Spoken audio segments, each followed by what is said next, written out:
আসসালামু আলাইকুম। Smart shop city দিবেদের সবাইকে স্বাগতম। রংপুর রাইডার্সের শেষ ওভারে দরকার আপনার 26 রান। তো প্রথম বলে সে ছক্কা মেরে দিল 6। দেখা যাক কি হয়। এই যে প্রথম বলে সে 6 মেরে দিল। নুরুল হাসান সোহান কে বলে বাংলাদেশে ফিনিশার নেই, ফিনিশারকে সেভাবে যত্ন করা হয় না, সেজন্য ফিনিশারের বড়ই অভাব।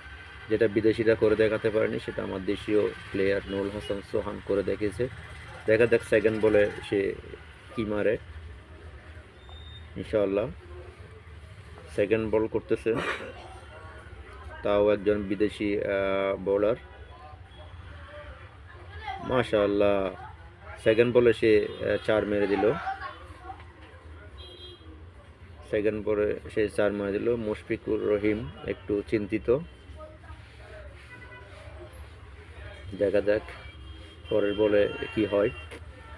আপনারা আবার রিপ্লেতে দেখেন, এটা হচ্ছে একদম পিছনের দিকে একটা 4 সে মেরে দিল নুরুল হাসান সোহান।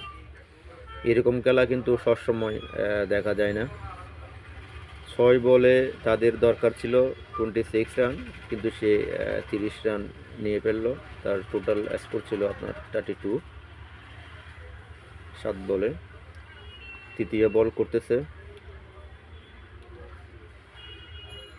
সেটাও কিন্তু বিদেশি বোলার। যদি বাংলাদেশি বোলার হতো অনেকে অনেক ধরনের কথা বলতো। দেখা যাক তৃতীয় বল। মাশাআল্লাহ তৃতীয় বলেও 4, 4-এর মার।